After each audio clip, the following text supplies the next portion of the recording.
శంతన మహారాజు గారి యొక్క సంతానమైనటువంటి చిత్రాంగదుడు, విచిత్రవీర్యుడు, ఈ ఇద్దరిలో చిత్రాంగదుడు చాలా అహంకారం కలిగినటువంటి వ్యక్తి. దానికి తోడు చించలమైనటువంటి స్వభావం ఉన్నవాడు. ఈ కారణం చేత ఆయన అధిక్షేపించని వాళ్ళు లేరు. దేవతలను, మనుష్యులను, గంధర్వులను, యక్షులను, కిన్నెరులను అందరినీ అధిక్షేపించాడు. తేలికగా దెబ్బలాట తెచ్చుకునే మార్గం ఏమిటంటే గర్వంతో ప్రవర్తించడమే. అంతకన్నా శత్రుత్వం ఏర్పడడానికి ఇంకొక తేలిక కారణం ఉండదు. మనిషి గర్వమే మనిషిని పాడు చేస్తుంది. అది చిట్ట చివరికి ఎక్కడికి వెళ్ళింది అంటే, ఆ పేరే కలిగినటువంటి ఒక గంధర్వుడు ఈ చిత్రాంగదుడితో యుద్ధానికి వచ్చాడు. ఆ యుద్ధంలో ఇంకా వివాహం కూడా కానటువంటి చిత్రాంగదుడు మరణించాడు. మరణించిన కారణం చేత చిత్రాంగదుడి తమ్ముడైనటువంటి విచిత్ర వీర్యుడికి భీష్మాచార్యుల వారు పట్టాభిషేకం చేశాడు. విచిత్ర వీర్యుడు రాజ్యం చేస్తున్నాడు. కానీ వంశం బాగా వృద్ధిలోకి రావాలనేటటువంటి తీవ్రమైన ఆకాంక్ష కలిగినటువంటి భీష్ముడు ఆ విచిత్ర వీర్యునకు వివాహం చెయ్యడం కోసం కాశీరాజు గారు ప్రకటించినటువంటి స్వయంవరానికి వెళ్ళి ఆయన కుమార్తెలైనటువంటి అంబా, అంబిక, అంబాలిక ముగ్గురిని కూడా పరాక్రమం చేత గెలిచి తీసుకుని వచ్చి ఆ విచిత్ర వీర్యునకు వివాహం చెయ్యాలి అని ప్రయత్నం చేశాడు. కానీ అంబ, ఇత పూర్వమే నేను సాళ్వుని వరించి ఉన్నాను, నా తండ్రి కూడా అంగీకరించి ఆయనకు నన్ను ఇవ్వడానికి ఆమోదించి ఉన్నాడు అని తెలిపినటువంటి విషయాన్ని తెలుసుకున్నవాడై ధర్మాన్ని దృష్టిలో పెట్టుకుని అంబని వృద్ధులైనటువంటి సువాసినులకిచ్చి కొంతమంది బ్రాహ్మణోత్తములకిచ్చి పరమ సంతోషంగా నువ్వు సాళ్వుణ్ణే వివాహం చేసుకో అని చెప్పి పల్లకీలో పంపించేశాడు. విచిత్ర వీర్యునకు అంబిక, అంబాలిక వీరిద్దరిని ఇచ్చి వివాహం చేశాడు. ఇప్పుడు విచిత్ర వీర్యుని వలన వంశము వృద్ధిలోకి వస్తుంది అని భీష్మాచార్యుల వారు ఊహ చేశాడు. కానీ ఆ విచిత్ర వీర్యుడికి ఒక లక్షణం ఉంది. ఆయన విపరీతమైనటువంటి భోగలాలస. ఇద్దరు భార్యలతో విశేషమైనటువంటి ఆ కామ సంబంధమైన క్రీడకి లోనైనటువంటి కారణం చేత ఆయన తేజస్సు క్షీణించి కొంతకాలమునకు మరణించాడు. సంతానము కలగలేదు సరికదా, విచిత్ర వీర్యుడు మరణించాడు. శంతన మహారాజు గారు అనుకున్నాడు, నేను సంతానాన్ని మళ్ళీ వివాహం చేసుకుని పొందితే భీష్ముడితో వంశం అంతరించిపోకుండా విస్తరిస్తుంది అనుకున్నాడు. మనం ఒకటనుకుంటాం, భగవంతుడు ఒకటి చేస్తాడు. జీవితం అన్న మాటకు అర్థం అదే. అన్నీ మనం అనుకున్నట్టే జరిగిపోతే ఇక భగవంతుడు ఉన్నాడు అన్న మాటకు అర్థం ఎక్కడుంటుంది? ఆ మాటకు అర్థం ఉండదు. శ్రీరామాయణంలో రామచంద్రమూర్తి చెప్పినట్టు మనిషి సంకల్పం చేస్తాడు, ఈశ్వరానుగ్రహం కూడా కలిసి వస్తే అది అలా జరుగుతుంది. ఒకవేళ మనిషి సంకల్పం కన్నా ఈశ్వరుని యొక్క సంకల్పమే నెరవేరవలసి ఉంటే అప్పుడు ఈశ్వరుని యొక్క సంకల్పమే నెరవేరుతుంది తప్ప మనిషి యొక్క సంకల్పం నెరవేరాలి అనేటటువంటి సిద్ధాంతం ఉండదు. కానీ తన ప్రయత్నం మాత్రం తాను చేస్తూ ఉండాలి మనిషి. అందుకే కచ్చిత్ పురుషకారంచ దైవంచ ప్రతిపద్యతే అంటారు. పురుషకారము అంటే తన ప్రయత్నము తాను చేస్తూ ఈశ్వరానుగ్రహము కలిసి రావాలి అని కోరుకోవాలి.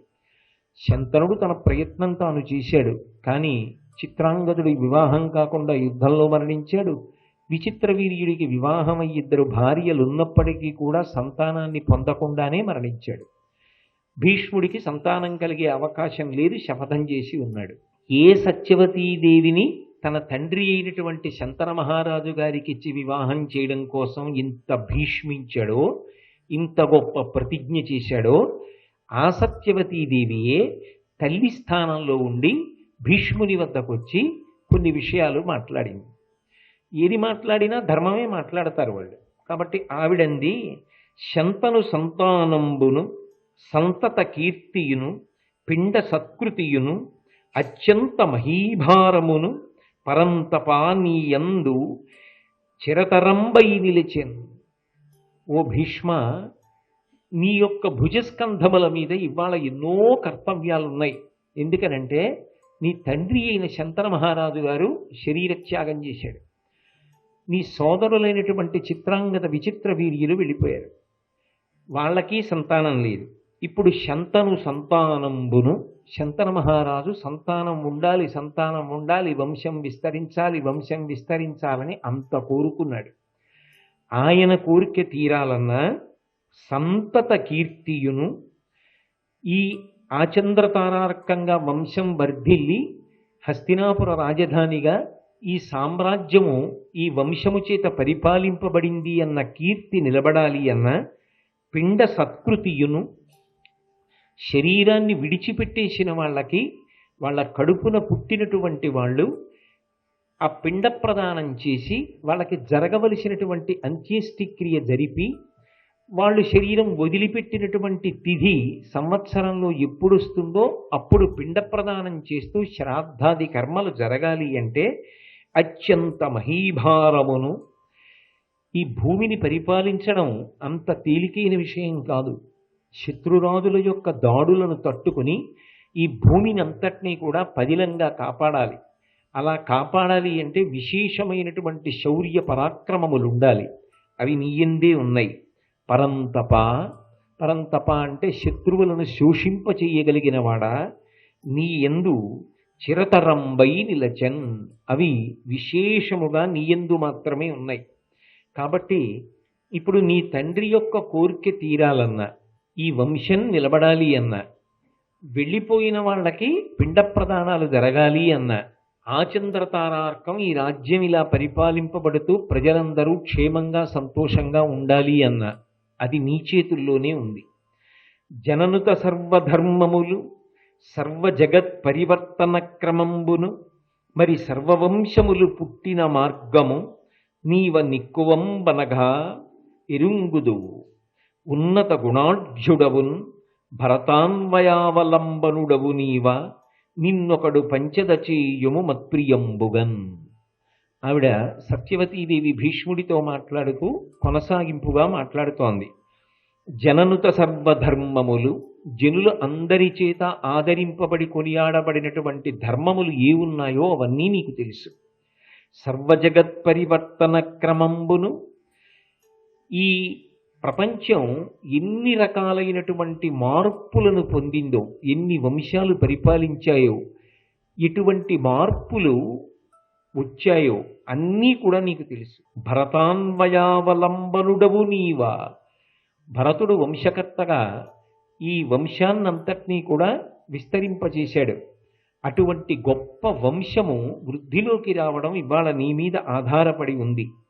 నిన్నొకడు పంచద చేయుము మత్ప్రియంబుగన్, నిన్నొక్క కోరిక కోరుతాను భీష్మ, తల్లిగా నేను కోరినటువంటి కోరికని నువ్వు తీర్చాలి.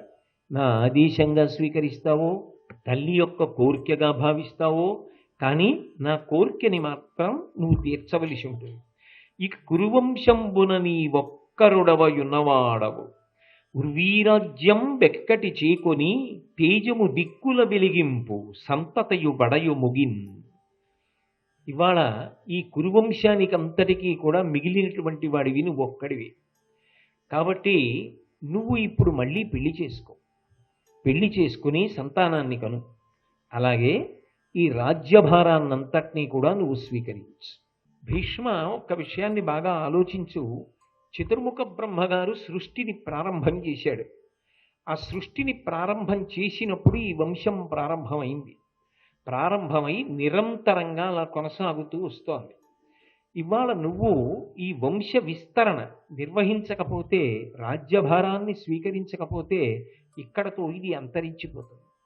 నీ తండ్రి శంతన మహారాజు గారు ఇది జరగకూడదని కోరుకున్నాడు. కాబట్టి నీవు ఈ తంతువు కొనసాగేటట్టుగా, ఈ వంశము విస్తరిల్లేటట్టుగా, ఈ రాజ్య పరిపాలనము మన చేత నిరంతరము కొనసాగేటట్టుగా కర్తవ్యాన్ని స్వీకరించాలి. కాబట్టి వివాహం చేసుకుని సంతానాన్ని కను. ఇదొక విచిత్రమైన సన్నివేశం. ఎవరి కోసం చేశాడు ఈ ప్రతిజ్ఞ? కామినీ కాంచనములు రెండిటికీ దూరంగా ఉంటాను అని, నేను బ్రహ్మచర్యాన్ని పాటిస్తాను, సంతానాన్ని పొందానని, రాజ్యభోగం నాకు అక్కర్లేదు, ఇకపైన సత్యవతీదేవి కడుపున పుట్టినటువంటి సంతానమే రాజ్యమునకు అధికారులవుతారని ప్రతిజ్ఞ చేసినటువంటి భీష్మాచార్యుల వారి వద్దకి అదే సత్యవతీదేవి వచ్చి నువ్వు వివాహం చేసుకుని సంతానాన్ని పొంది నువ్వే రాజ్య పరిపాలన చెయ్యి అని అడుగుతాను. మీకు ఈ సన్నివేశం విన్నప్పుడు ఏం గుర్తొస్తుంది? శ్రీరామాయణంలో నవపంచచ వర్షాణి దండకారణ్యమాశ్రిత చీరాజన జటాధారీ రామో భవతు తాపసః అభిషేక సమారంభో రాఘవస్యోపకల్ప్యతాం అనేనైవాభిషేకేన భరతో ముభిషిచ్యతాం అంటుంది కైకమ్మ. యవరాజ్య పట్టాభిషేకం జరగాలని దశరథ మహారాజు గారు రామచంద్రుడి విషయంలో ఏ ముహూర్తాన్ని నిర్ణయించాడో అదే ముహూర్తానికి భరతుడికి యవరాజ్య పట్టాభిషేకం జరగాలి. అదే ముహూర్తంలో రాముడు రాజ్యాన్ని విడిచిపెట్టి 14 సంవత్సరములు అరణ్యవాసానికి వెళ్ళిపోవాలి అని అడిగింది. రాముడు అరణ్యవాసానికి వెళ్ళిపోయాడు. వెళ్ళిపోయి దశరథుడు మరణించిన తరువాత అదే కైకమ్మ అరణ్యానికి వెళ్ళి, రామా నేనే నిన్ను అడుగుతున్నాను, మళ్ళీ వెనక్కి వచ్చి రాజ్యం చెయ్యి అంది. కైకమ్మ రాముణ్ణి ఎలా ప్రార్థన చేసిందో, ఏ సత్యవతీదేవి శంతనుడికి భార్య కావాలని భీష్మించి ఘోరమైన ప్రతిజ్ఞని భీష్మాచార్యుల వారు చేశారో, ఆ భీష్మాచార్యుల వారిని మళ్ళీ అదే సత్యవతీదేవి వాటిని ఉపసంహారం చేసి వివాహం చేసుకుని సంతానాన్ని కని రాజ్యాన్ని అవిచ్ఛిన్నంగా పరిపాలన చేస్తూ వంశాభివృద్ధితో ఆచంద్రతారార్కం ఈ ప్రక్రియ నడిచేటట్టుగా చూడమని అభ్యర్థిస్తోంది. పరిస్థితులు రావడం వేరు, మాటకి నిలబడగలగడం వేరు. అది అంత తేలికైన విషయం కాదు. నేను ఇందువల్ల చేయలేకపోతున్నానండి అని చెప్పవచ్చు, అది తప్పని నేను అంటలేదు. కానీ కొన్ని కోట్ల మందిలో ఎవరో ఒకరు మాత్రం ఆ ఇచ్చిన మాట కోసమే నిలబడిపోతారు తప్ప, మాటకి అంత ప్రాధాన్యత ఇస్తారు తప్ప అన్న మాట తప్పడానికి మాత్రం వీల్లేదు. వాళ్ళు అంత పౌరుషంతో అంత సత్యనిష్టతోటి ఉంటారు. సత్యమేవేశ్వరులోకి సత్యం పద్మాశ్రితా సదా సత్యమూలాని సర్వాణి సత్యాన్నాస్తి పరమం పదం అంటాడు రాముడు రామాయణంలో. అసలు సత్యాన్ని మించినటువంటి పరమపదం ఏముంది? సత్యాన్ని ఆశ్రయించి లక్ష్మీదేవి ఉన్నది అంటాడు. కాబట్టి భీష్ముడు కూడా రాముడు రామాయణంలో ఎలా మాట్లాడాడో అదే తీరుగా మాట్లాడతాడు. భీష్మాచార్యుల వారి యొక్క జీవితాన్ని పరిశీలిస్తుంటే ఆర్షవాంగ్మయంలో ఉన్నటువంటి మహాపురుషులందరిలో ఉన్నటువంటి సుగుణముల యొక్క కూడిక మీకు కనపడుతుంది. అందుకే ఆయన అన్నాడు, విని భీష్ముడనియే మీకిట్లని ఆనతి ఈయ తగునే, నా పల్కిన పల్కును మరి నా తాల్చిన వ్రతమును చిరుపునంత చిరుతని చెప్పుడా. మీరు నన్ను ఇలా ఆజ్ఞాపించచ్చా అమ్మా? వివాహం చేసుకోమంటున్నారు, రాజ్య పరిపాలన చెయ్యమంటున్నారు. నేనేమన్నా చిన్న పిల్లవాడినా? ఇప్పుడు ఒక మాటని మళ్ళీ గంట పోయేటప్పటికి ఆ మాట పక్కన పెట్టేసి సరేలేండి మీరందరూ అంటున్నారు కదా ఇలా చేసేస్తానులేండి అనడానికి. అది పసిపిల్లలైతే చేస్తారమ్మా, ప్రాజ్ఞులైన వారు అలా చెయ్యకూడదు. ఇత పూర్వం నేనే కదా ప్రతిజ్ఞ చేశాను, నీ తండ్రికి మాట ఇచ్చి కదా నిన్ను తీసుకొచ్చి శంతన మహారాజు గారికి భార్యని చేశాను. ఇవాళ శంతన మహారాజు గారు వెళ్ళిపోయారని నీకు పుట్టినటువంటి సంతానమునకు సంతానము కలగకుండా శూన్యం ఏర్పడిందని నేను మాట తప్పనా? నేను వివాహం చేసుకోనా? నేను రాజ్యభారాన్ని స్వీకరించానా? ఇంత భీష్మించిన భీష్ముడు మాట తప్పాడు అన్న మాట రాదా? కాబట్టి అలా చేయకూడదమ్మా. మాటకి కట్టుబడి ఉండడంలో గొప్పతనం ఉంది. హిమకరుడు శైత్యమును అర్యముడు మహాతేజమును హుతాశనుడు ఉష్ణత్వమును విడిచిరేని గుర్వర్ధమునా చేకొనిన సద్వ్రతంబు విడుతునే. అమ్మా, ఒకవేళ హిమకరుడు శైత్యమును, చంద్రుడు తన చల్లతనాన్ని వదిలిపెట్టి వేయవచ్చుగాక, అర్యముడు మహాతేజమును, సూర్యభగవానుడు తన యొక్క వేడిని తన యొక్క తేజస్సుని వదిలిపెట్టేస్తే వదిలిపెట్టేయచ్చుగాక, హుతాశనుడు ఉష్ణత్వము విడిచిరేని, అగ్నిహోత్రుడు తన యొక్క వేడిని విడిచిపెట్టేస్తే విడిచిపెట్టేయవచ్చుగాక, గుర్వర్ధమునా చేకొనిన సద్వ్రతంబు విడుతునే. నేను మాత్రం తండ్రి గారి కోసమని చేసిన ప్రతిజ్ఞ ఏది ఉందో అది విడిచిపెట్టేస్తానా అమ్మా? విడిచిపెట్టడం సాధ్యం కాదు. కాలమునందు ధర్మము నిరంతరము మారిపోతుంటుంది. ఏకాదశి నాడు ఉపవాసం ధర్మం, ద్వాదశి నాడు పారణ ధర్మం. ఉపవాసాన్ని విరమణ చేసేయాలి. విరమణ చేయడం ధర్మం. నా కొడుకు దగ్గర నిలబడ్డాననుకోండి, తండ్రి ధర్మం. మీరు ఎక్కడ నిలబడి ఉన్నారు, ఎవరి ముందు నిలబడి ఉన్నారు, ఏ సమయమునందు నిలబడి ఉన్నారు, దాన్ని బట్టి ధర్మం మారుతుంటుంది తప్ప ధర్మం ఎప్పుడూ ఒక్కలా ఉండదు. కదులుతున్న ధర్మాన్ని పట్టుకున్నవాడు కదలని సత్యం అయిపోతాడు. సత్యము ఆలంబనంగా లేని ధర్మం సాధ్యం కాదు. ధర్మం మారితేనే, మారుతున్న ధర్మాన్ని అనుష్ఠించి మారని సత్యంగా మారిపోతాడు. కాబట్టి ధర్మాన్ని బాగా అనుష్ఠానం చెయ్యాలి. దేశమును కాలమును బట్టి ఎప్పుడు ఏది ధర్మమో ఆ ధర్మాన్ని చెప్పగలిగిన ప్రజ్ఞ ఎక్కడి నుంచి వస్తుంది అంటే శాస్త్ర పఠనము చేత వస్తుంది. భీష్మాచార్యుల వారు వశిష్ఠుడి దగ్గర చదవని శాస్త్రం ఏముంది? గంగమ్మ తీసుకొచ్చి శంతన మహారాజు గారికి భీష్ముణ్ణి అప్పచెప్పినప్పుడు చెప్పింది కదా, ఈయన బృహస్పతితోటి శుక్రాచార్యుల వారితోటి తుల్యుడు, తెలియని శాస్త్రం ఏం లేదు అని చెప్పింది. అన్ని శాస్త్రములు చదువుకున్నవాడు ఇంత జటిలమైన సమస్య ఏర్పడినప్పుడు ఆ సమస్య ధర్మాతిక్రమణము కాకుండా ఎలా విడదీయవచ్చో చెప్పగలిగినటువంటి ప్రజ్ఞ కూడా ఉండి తీరాలి కదా. లేకపోతే ఏమవుతుందంటే నా మాట వరకు నాకే తప్ప సమస్య ఏమైపోయినా పర్వాలేదు అన్నాడు అనుకోండి, అప్పుడు అందులో స్వార్థం చేరిపోతుంది. ఎందుకో తెలుసా? అప్పుడు రాజ్యం ఏమైపోవాలి? భీష్మించావు బాగుంది, పెళ్లి చేసుకో, పిల్లల్ని కనవు, రాజ్య పరిపాలన చెయ్యవు, అప్పుడు రాజ్యం ఏమైపోవాలి? రాజ్యం అంటే మట్టి కాదుగా, దేశం అంటే మట్టి కాదో దేశం అంటే మనుషులో అని గురదాడ గారు అన్నట్లు మరి ప్రజలందరూ ఏమైపోతారు? రాజ్యాన్ని ధార్మికుడు పరిపాలన చెయ్యనప్పుడు ప్రజలకి ధర్మమనందు అనురక్తి ఎలా కలుగుతుంది? శత్రుదాడులను ఎవరు నియంత్రిస్తారు? దొంగలు పెరిగిపోకుండా ఎవరు నియంత్రిస్తారు? శాసనాన్ని ఎవరు అమలు చేస్తారు? అప్పుడు అది తన వ్యక్తిగత సమస్య కాదు, సామాజిక సమస్య. సామాజిక సమస్యని వదిలిపెట్టేసి నేను ప్రతిజ్ఞ చేశానండి అందుకని నేను ఇలాగే ఉంటాను అంటే అప్పుడు ధర్మశాస్త్రంలో దాన్ని అంగీకరించారు. ఎందుకని అంటే ఒక పెద్ద ధర్మాన్ని ఆవిష్కరించవలసి వస్తే చిన్న ధర్మాన్ని పక్కన పెట్టేయవలసింది. ఏది దోషము ఏది దోషము కాదు అన్నది బాగా పట్టుకోవాలి. అయితే ధర్మమునకున్న లక్షణం ఏమిటంటే ఒక్కొక్కసారి ఒక్కొక్క యుగంలో ఒక్కొక్కటి ధర్మం ఉంటుంది, అదే ధర్మం వేరొక యుగంలో ఉండదు. ఇప్పుడు నేను ఏ ధర్మం గురించి మాట్లాడుతున్నానో, భీష్ముడు ఏ ధర్మాన్ని చెప్పాడో అది ద్వాపర యుగంలో ఉంది, కలియుగంలో లేదు. ఇప్పుడు ఆ ధర్మం లేదు. నేను ముందు ఆ ధర్మం ఇప్పుడు లేదన్న మాట చెప్పి భీష్ముడు చెప్పిన ధర్మం ఏదో చెప్తున్నాను. ఆయన అన్నాడు, పితృవధజాత కోప పరిపీడితుడై జమదగ్నిసూనుడు ఉద్ధతబలు హైహయున్ సమరదర్పితు చంపి అశేష దారుణీపతుల వధించే గర్భగత బాలురనాదిగా అట్టి చోట తత్సుతులకు తొల్లి ధర్మ విధి సంతతి నిల్పరే భూసురోత్తముల్. అమ్మా, మీకు తెలియని ధర్మమా?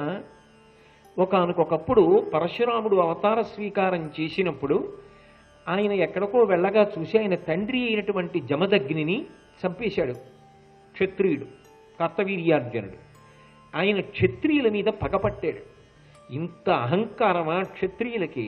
నిష్కారణంగా నా తండ్రి జమదగ్నిని చంపేస్తాడా అని పరశువు చేత పట్టుకుని క్షత్రియుడన్నవాడు లేకుండా చంపేశాడు భూమి మీద.